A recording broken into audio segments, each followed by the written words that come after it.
year to the Harlow Planning Committee when this first came up. Application was in January, the application was heard in February. Overwhelmingly the residents came out and agreed that it shouldn't be in here, it shouldn't be placed here. The council agreed, found that it broke both the National Planning Policy Framework and the Harlow Local Development Plan, I5 section, and so we turned it down in Harlow with the support of the councillors and the residents. Then Hutchinson Telecom have appealed, and the planning inspector has granted the appeal, so it's now going ahead. The only way that we can now stop this from going ahead is a judicial review. Now, judicial review is going to cost more money than any of us will have in our pockets, but we're asking Harlow Council via their planning team to do that, to call for a judicial review and to pay for a judicial review. Now, we were meant to have the Deputy Leader of the Council here this morning. Unfortunately, he's now no longer the Deputy, but someone from the Council will now need to pick up that application for a judicial review. Separately, Simon, Nicky and myself, as your three local councillors, have made a formal complaint to the MP about the planning inspector, and will be seeking some form of disciplinary action or formal complaint to be made against the planning inspector. We feel they haven't even read the documentation. So, firstly, the Hutchinson appeal says that we are the London Borough of Harlow, which clearly we're not. Now, either they're misleading the inspector on purpose or they're just idiots. But in that appeal, they refer to the London Development Plan, which was agreed in 2016, which allows these masts in residential areas.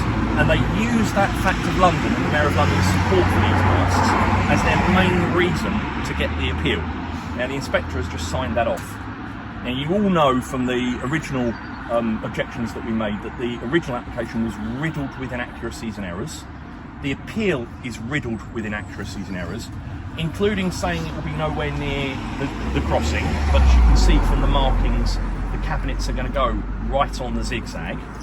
The tallest cabinet, I think, is 5.5 foot, 5'7". 5'7". Now, if you're taking kids to and from school, 5'7" will clearly block the view of the crossing.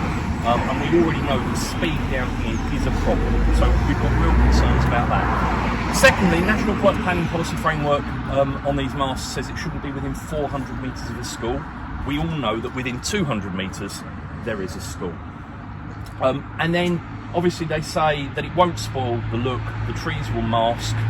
If you live in that row of houses there, the trees will not mask this. And I think the general consensus around Church Langley is there's an obvious place to put masts like this. We've got the water tower just up there, which is the highest point. Why on earth do they want to put one here with the strength of feeling against them? So, we're asking Harlow Council to lead a judicial review and to pay for a judicial review. We're going to lobby as hard as we can as three local councillors to make the council do that. And we're taking separately wanting to chastise the inspector for the decision and ask them to fix it. Now, the judicial review is the only way in law that we can do that. It's going to cost a lot of money, and that's why we're going to need your support in helping us ask the council to do that, to show that there is a strength of feeling, and to get your neighbours and friends and relatives who all live on Church Langley to do exactly the same. Vicky, do you want to add anything at that point? No, I'm just more concerned about the safety of people crossing the crossing. I think we've got children that use this, and you can see it's quite a busy crossing. I'm concerned with the safety as well as all the flaws in the application from the very beginning, and the school. And was the school actually asked to comment on it? No, they weren't part of the consultees in the original planning application. So if the school hasn't had an opinion on it, then I think it's time to for the planning to actually to take it into law. So we're happy to answer questions and tell you anything that we know, and also if you've got knowledge that we haven't mentioned to share with us to include in our letters and our lobbying of the wider council. But we wanted to bring you all up to date because obviously it's been the busiest thing in our mailbag at the moment. Simon does apologise that we had a pre-booked weekend away, so he's not going to be here.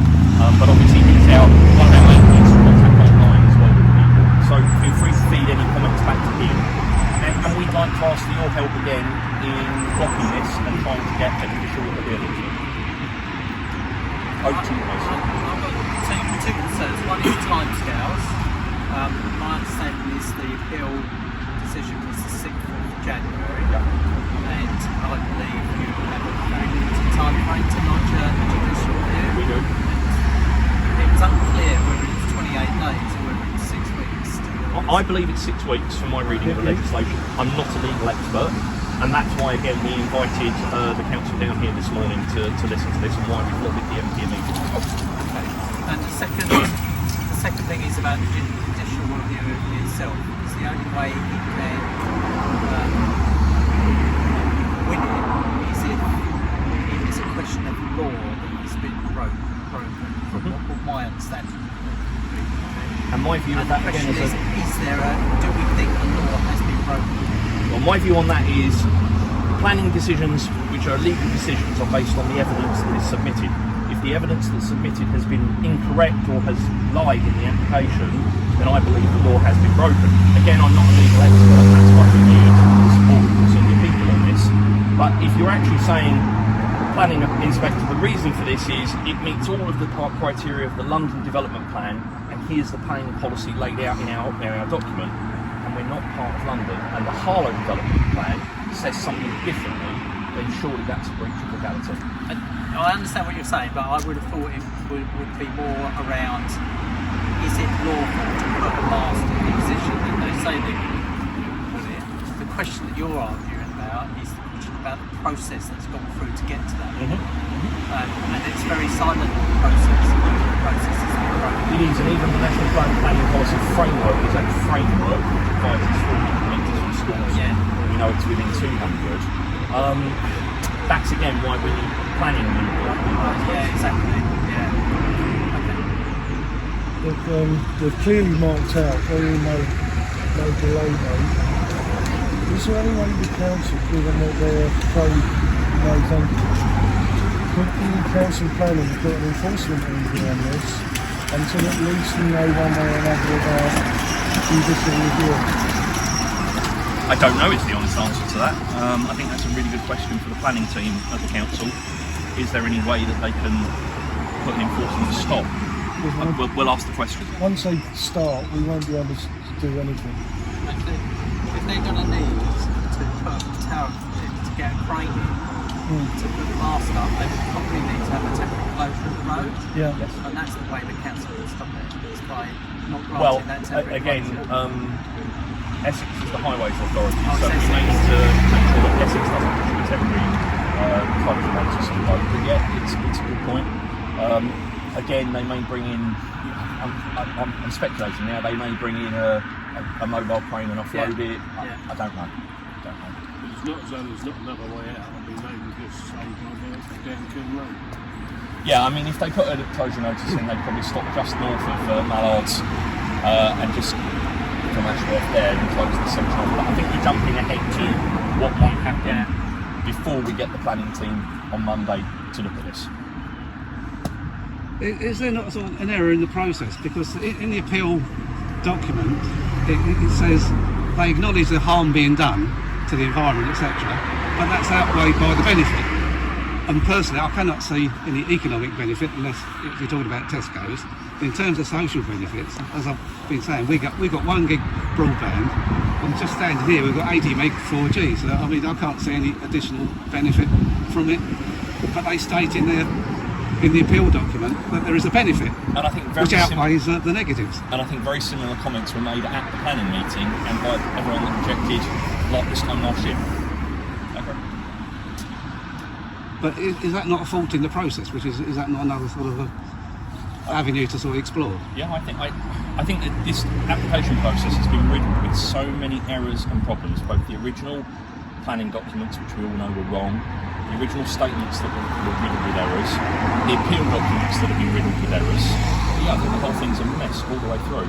And the fact that the planning inspector can just come in and override what we've said locally without seemingly reading any of the documents is farcical to me. Yeah, it's also a dangerous precedent as well, I think. I agree. It's right also that this is only a 3. This is Hutchinson Telecom. Companies don't share on 5G their masts. No, I think some of them do. So I think this one was 3. Only 3, it's not EE shared. and one other. So if you had a shared one, it would have 2 of the large panels and 2 of the smaller ones. The smaller ones being the 5G smaller Well, worry being is affordable. that if 3G get approval here, there's nothing to stop the other networks because they will say precedent. It'll only be EE And next thing you know, because you've got the two up there. You've got the two on the water tower.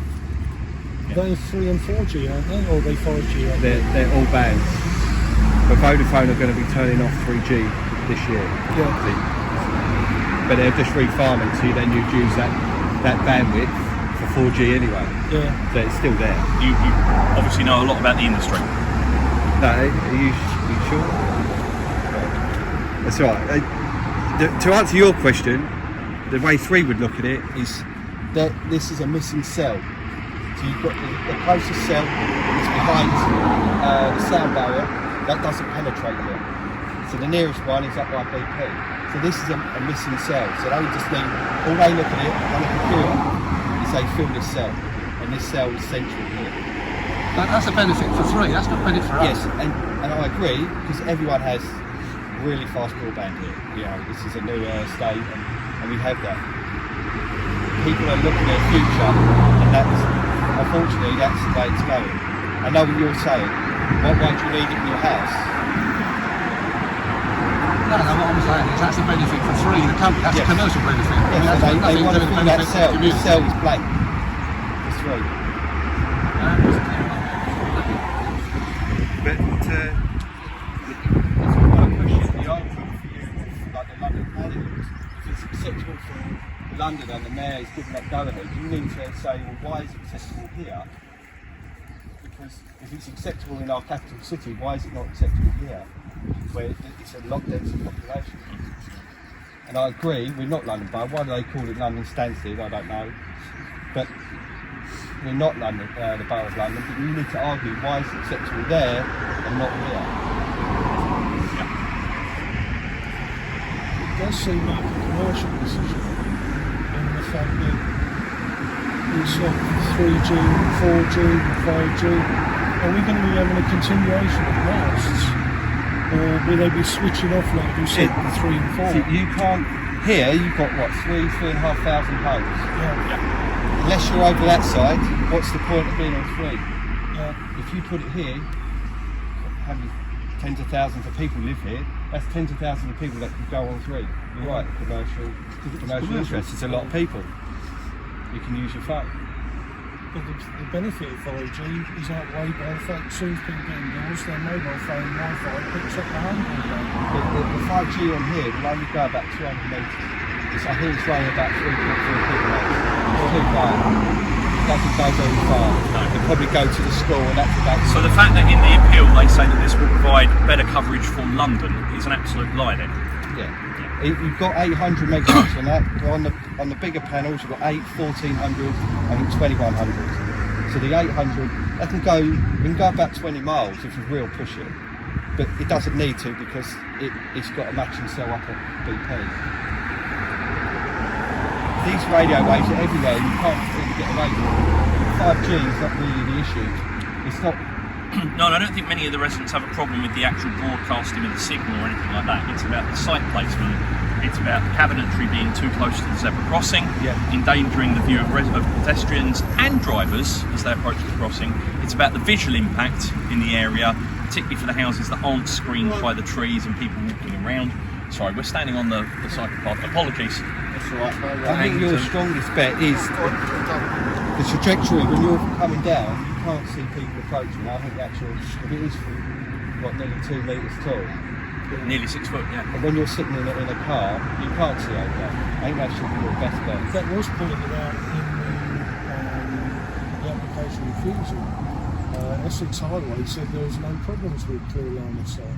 But there is if you're 5 foot 7 cabinets. But originally, I think the cabinet was meant to be on that part of the green, there, when there wouldn't have been a problem with line of sight to the zebra crossing. So we'll be taking up and asking for a judicial review. Just because we're asking the council to do that, there's no guarantee that we hope that we can lobby our colleagues and get this done through planning. But again, the planning lawyers may say there's no chance, there's nothing to hang a judicial review on. And we've complained about the inspector. Other than that, we're not sure what else we as your local councillors can do about it. Our hatcheries are going to be informed that we're under would assume if a legal action is taken, they have to be informed, yes. I mean, the other thing is, every single one of us can make our views clear to Hutchinson. I'm not sure that will change their decision. Again, when it comes time for installation, if people want to get all, laying down in front of diggers and cranes and I wouldn't advise public disorder, but some sort of protest. Again, I'm not sure how effective that will be, which is why we're looking at what can we do specifically to lobby the inspector or legally to overturn the plan. Could you follow up then on that enforcement possibility? Yeah. So I think if we ask Simon, I think Simon's got all of your email addresses, and if he hasn't, and you've not had an email from him, can you let us know? We'll make sure he emails everyone out. So I've emailed him twice. Gave him my email last week. I'm still not having it. I'll make sure you're on the social email for you. And we'll let you know how that goes. And then I'm hoping the fact that Michael's here, that also might put some pressure on the council to take this down the judicial review route, because obviously our local journalist makes waves as well. But not radio waves. Or 5G waves. I think the fear is that if this goes ahead, it sets a precedent for March elsewhere. Does that answer everyone's questions and make you clear on what we're trying to do? Okay, well, thank you all for coming and listening to us this morning. And obviously, come Monday, Tuesday, we'll let you know what's been achieved or what hasn't been achieved and what the next steps are. And if we need you to lobby hard, a planning inspector, an appeal inspector, the judicial review, the judge, if we get that far, going to the court, we'll obviously keep